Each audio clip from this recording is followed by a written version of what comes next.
Okay, so we're continuing on with Ordination 2 on our lecture 10.2 on PCA. And this is in our module on multivariate models. No required readings for class, but I did include a few links to some references that I found really helpful when creating these lectures.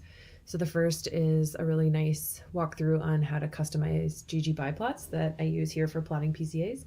And I did not by any means show you all of the things that you could possibly do for plotting. So feel free to check that out if you're interested in learning more. And then finally, a recent paper in Nature Methods on PCA and how it can help you, and also some pitfalls to the method. And so if you're going to be doing a lot of PCA, it might be worth taking a look. It's a pretty short paper. So as you all by now know, we're continuing on in multivariate analysis, which is one of several ways to look. There are several ways to look at multivariate patterns from a matrix of Y's, and we're going to be talking about ordination and specifically here PCA, which is a way to visualize patterns in your data. And so PCA is principal components analysis, and PCA is another form of dimension reduction. So you take your original data set of many Y's and simplify it by turning the original variables into a smaller number of principal components.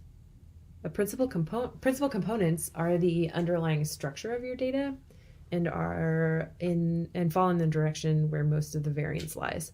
So in PCA, we create new axes that are linear combinations of the original data that explain most of the variance.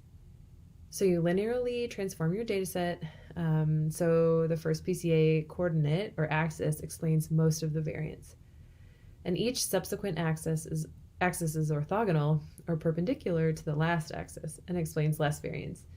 And because these axes are orthogonal to each other, this makes them uncorrelated. So when a lot of variables are highly correlated, they will all contribute to the same principal component axis. So let's think about PCA a little bit more. PCA rotates your data so the main axis of variation explained, or PC1, is horizontal. And then the subsequent PC axis is orthogonal and is ordered to explain less variation. And again, the goal of PCA is to try to explain more variation in your data with fewer dimensions. And so let's think about what this really means. So imagine you have a data set where you're looking at femur length versus humerus length. You can see that the main axis of variation along this data is the long diagonal from bottom left to top right. And so if you were to then put a second piece, so that would be your PC1. If you were to put a second axis along that, it would be, that was orthogonal. That means it sort of goes from that bottom left to the upper right, right? That's the perpendicular axis of variation to that long axis. So what PCA does is it takes your data and rotates it so the most variation is explained along PC1 or along the x-axis, and then that second PC along the y-axis is then the one that explains the second most and is perpendicular to the long axis of your variation. So how do PCs work? So you start with your data matrix, your Y, and you obtain from that Y either a covariance matrix or a correlation matrix. And we've talked a little bit about this, but don't worry too much about the details because you can always simply use the R functions to do this for you. But just know that you need to get either a covariance or correlation matrix from your matrix of Y's. And then you run an eigenanalysis on either S or R to find your orthogonal vectors. And so eigenvectors and eigenvalues always come in pairs. And an eigenvector is a vector of the transformed matrix that points in the direction of the variance explained, while the corresponding eigenvalue tells you how much variance there is in the data in that particular direction. So the eigenvector with the largest eigenvalue is PC1. So your PC1 eigenvector is always going to be pointing along the x-axis. And so once you do that for all of your PCs, your step 4 is to project to your original data onto those vectors to get PC scores for your rows of data. So you can then try to use this PC information to run models on. So a quick note about correlation versus covariance. So because variables in your Y matrix with high variation can have a lot of influence on your resultant PCA, it's better to use, first of all, you need to transform your data, but a correlation matrix is really nice if you have highly variable data, because correlations are always between 0 and 1. So you're not going to have one column of your data that has high variation. And so, right, could be falsely included as that PC1, or falsely tip things towards that PC1. So, but if you want to use your covariance matrix S, you'll need to do that by scaling your data. So you don't necessarily have to use correlation matrices, but if you want to use your original data, then you should scale it based on the covariance. So there's a lot of things to think about with PCA, and I've included just some thoughts here about sort of why PCA is helpful, where you can run into trouble, and what you need to think about when you're running PCAs. So your PCA preserves Euclidean distances among rows of your data. So we've talked a lot about different distance matrices that can be used for some of these multivariate or analyses in terms of ordination, and PCA only uses Euclidean distance. And if your original data variables are uncorrelated, say there's no correlation in them at all, then the PCA is not helpful in reducing the dimensionality of your data, right? Each Y is gonna be its own PC axis, and that's not helpful. And so PCA does not find a particular factor to be significant. It identifies the direction of the most variation within your matrix of data, which may be interpretable as a factor, but it also may not be. So you need to think about what your PC axes are telling you and determine if they're biologically meaningful. So with that, I want to note that you should be careful interpreting all PC axes as biologically meaningful, because PC axes are constrained to be orthogonal, but we know biological variability is not. So some things could seem wonky, and you just want to try to keep in mind you need to think about how your variables are scaling. And finally, you want to make sure your data are scaled and or centered. So this is super important to make sure you're not one variable that has a lot of variation isn't driving the patterns that you see. So if you see strange patterns in your PCA, for example, a horseshoe shape or very linear trends, something's probably up with your scaling, and you'll want to check that. And then also variables in your Y matrix with high variation can unduly influence your PCA, as I've said multiple times, and so that's why it's really important to make sure you're checking your scaling if you see something weird in a figure. And if you decide not to scale your data, use your correlation matrix, because it's between 0 and 1. So let's revisit this with the sparrow data. Let's think about the sparrow data from Bumpus in 1898, where he measured a bunch of sparrows after a really bad February storm, and half of the birds had died. And so what he wanted to do is investigate natural selection and determine if there was a difference between dead or alive birds in terms of their body shape and size. And so as you recall, the data set includes the sex of the birds, their age, if they survived or not that storm, and then 9 variables that measure body size in various ways. So let's create a PCA. Let's look again at our Y matrix from the sparrow data to see how variables are correlated, so we can create hypotheses about how sex and survival influence a bird's body size. So there are several functions for running PCAs, PRComp and PrinComp. We're going to be using PRComp here, but you can see the documentation for both. So to run a PCA, you use the PRComp function on your data set. And again, you only want to use the variables, the Y variables that you're interested in. So you want to get rid of those first 3 columns that have sex, age, and survived or not. And then here's really something super handy about PRComp. PrinComp does this, I'm sure, as well, but with different, it's just slightly differently formatted. But PRComp allows you to center and scale your data within the function. So you can use this, and it allows you for centering and scaling, and it just helps you deal with some of those issues that I mentioned before. So it's right in the function. You don't have to think too hard about how to scale your data. Although again, if you see something weird going on, in your figure, you might want to think about trying to center and scale your data yourself. And so if you do a summary of your PCA output, you see that you get a PC axis 1 through 9. So that's PC 1, 2, 3, all the way to 9. And so you're always going to get the same number of PC components or PC axes as you will the number of columns in your Y matrix. And so what this output is telling you is that, okay, you have three rows in this output. The first is your standard deviation, and that's the standard deviation of your eigenvalue for that eigenvector, right? PC1 is an eigenvector, and the standard deviation of the eigenvalue for that vector is 2.304. The second row is the proportion of variance explained by that PC axis.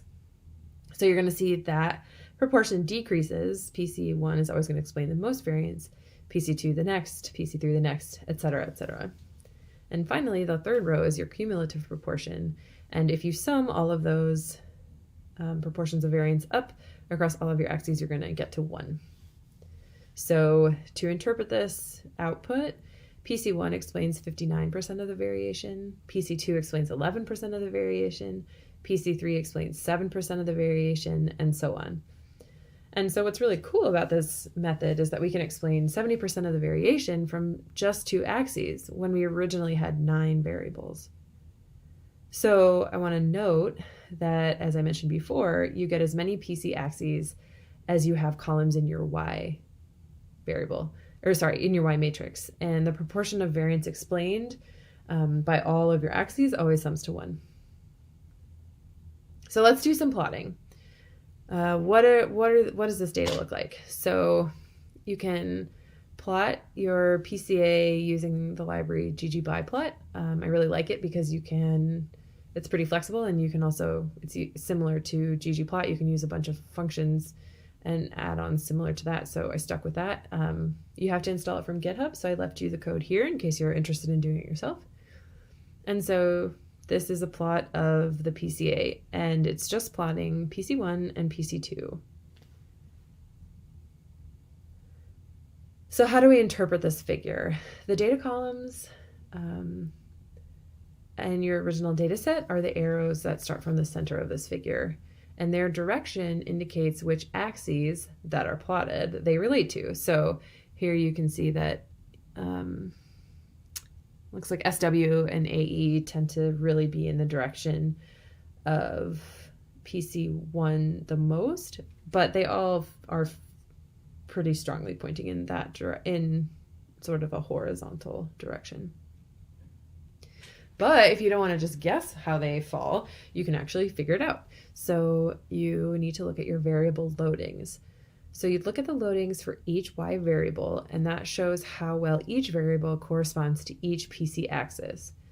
So I'll note that the absolute values of all of these cells in this matrix show the relationship. So a larger number shows that that variable is more strongly related to that PC axis. And if it's positive or negative, that gives the direction of the relationship. So positive values versus negative values relative to the center of the data. And so here, just to explain this briefly, when you take your PC object and you look at rotation, that's synonymous with loadings here. You have your 9 PC axes, and you have all of your original Y variables. And you can see that TL, which I think is total length, is related to PC1 by about 0.3, but it is relating to PC2 by 0.48, so it's more related to PC2 than PC1, but not by a lot. And so that's sort of how each Y variable relates to your PC axes.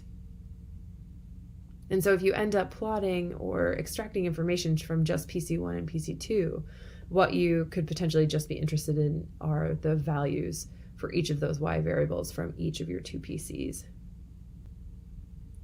So another thing that PCAs are really good for is dimension reduction, right? We've talked about that several times.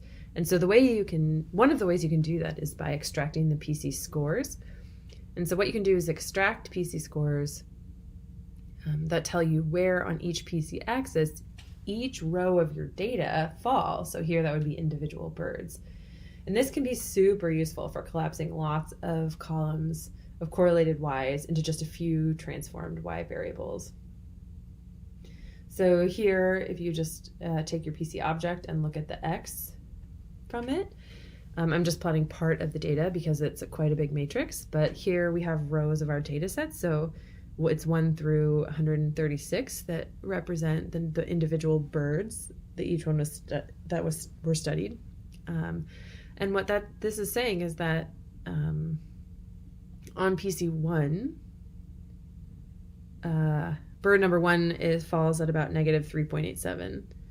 And so if you were going to plot this, you could pull, if you wanted to plot where all of your birds fell in the PC, you basically pull out those values, right? So if you're going to look at PC 1 and 2, you would say, okay, it's at negative 3.87 and 1.34 on your PC graph, and that's individual number 1. But what you can do with this, and we're going to talk about this probably in our next lecture, what you can do with this is pull these variables out and then put them into a linear model, a univariate linear model. You could use them, for example, as an x variable, or you could use them as a y variable.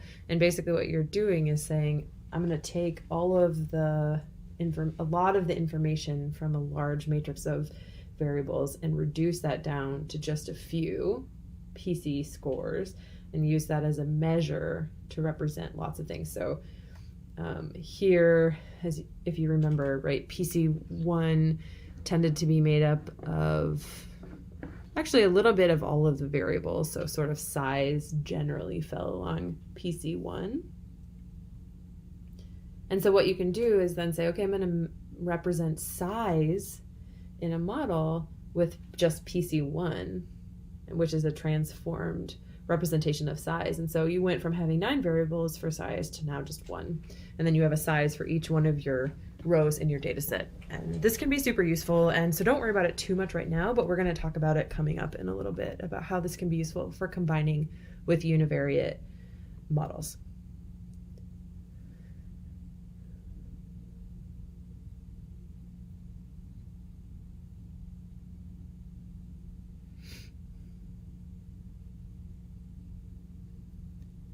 Okay, so the last little bit is because we want to talk a little bit more about how to make nice plots. I will say when you print these out, not with Markdown onto these PDF slides, they look a lot nicer. So they're just kind of squished right now. So I apologize for the figures looking a little bit squished, but I wanted them to fit on the slide.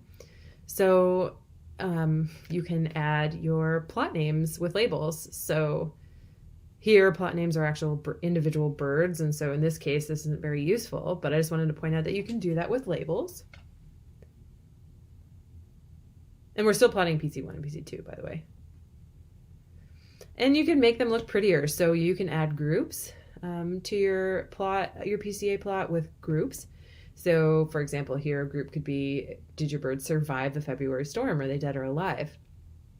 And so, right, you use your ggbiplot function with your PCA object, and here you would write ellipse equals true, and then specify your groups as those that survived or not. And then I just wanted to point out that you can make these figures look nicer with standard ggplot functions. So we can also try a different group. So we could try the sex of the bird. And so here, instead of looking at if the bird survived or not, you can look at a bird was male or female. And here you really start to see the ellipses of the points separating in space. Again, this isn't a statistical test, but you can start to see that with respect to PC1 and PC2, the sexes of the birds are really starting to separate when it comes to body shape. You can also try plotting other PC axes. You can plot any of the PC axes that you want, right? You have all of that data. And so say, let's try plotting PC3 and PC4. You use that with choices.